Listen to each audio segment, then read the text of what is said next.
আসসালামু আলাইকুম।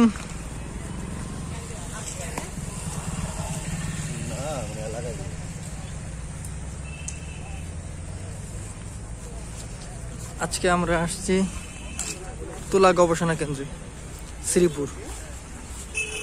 যেটা হলো তুলার গাছ। দেখেন কত শত শত গাছ, হাজার হাজার গাছ। যেদিকে তাকায় শুধু তুলা গাছ।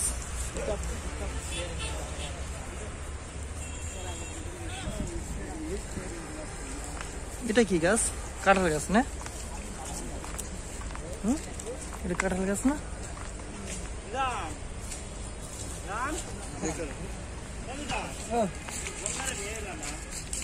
এখানে একটু কম গাছ।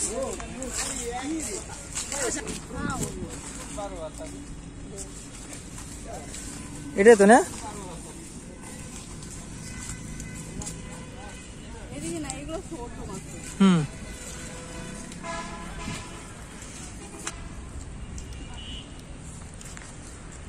এখানে সব বড় বড় গাছ না?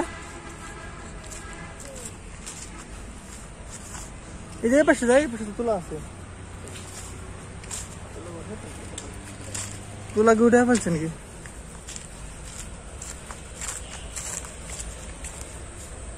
এই তুলা, এই যে দেখেন তুলা, সেই কাঙ্ক্ষিত তুলা।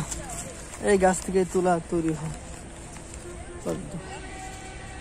আল্লাহর কি রহমত, কিভাবে গাছ থেকে তুলা তৈরি হচ্ছে। নাম এটা আপনাদের ছিঁড়ে দেখাচ্ছি।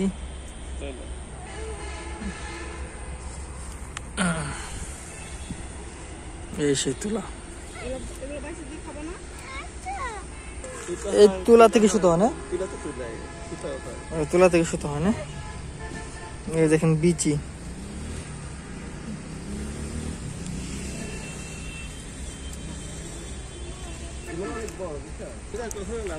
বিশাল বড়, বিশাল বড় এরিয়া নিয়ে তুলা গাছ, তুলা চাষ করা হচ্ছে যতদূর চোখ যায়।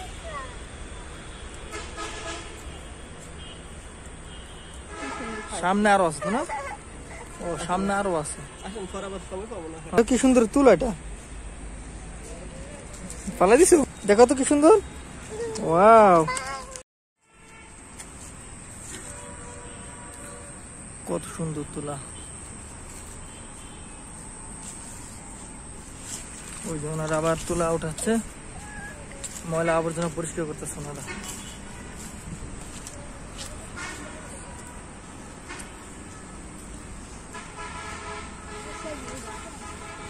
চাচি তুলা উঠাবে কবে? ফুটে নেই না? কয়দিন লাগবে? পৌষ মাসের শেষে? ও ঠিক আছে।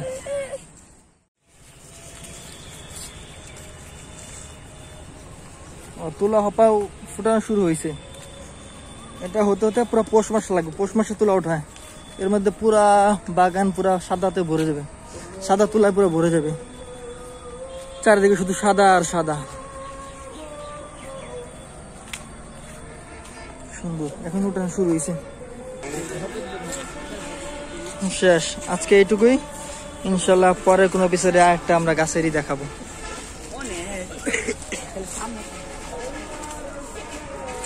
পুরো বিস্তৃত।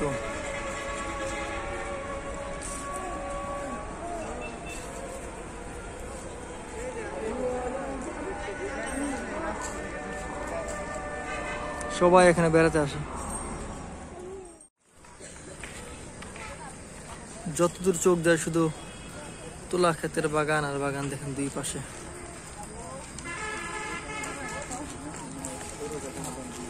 প্রতিদিন হাজার হাজার পর্যটক আসে এখানে।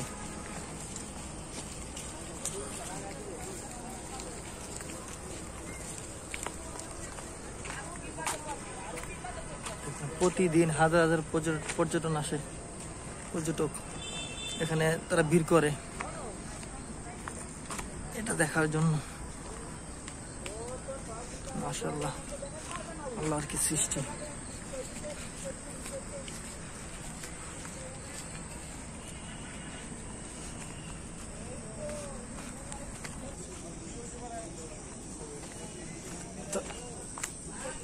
এখানে আসতে যে একটা জিনিস চোখে পড়লো, একটা গাছ চোখে পড়লো, এই যে গাছটা হলুদ রঙের, এটা বলে সারের গাছ। এই গাছ থেকে বলে সার তৈরি হয়। গরু খাচ্ছে।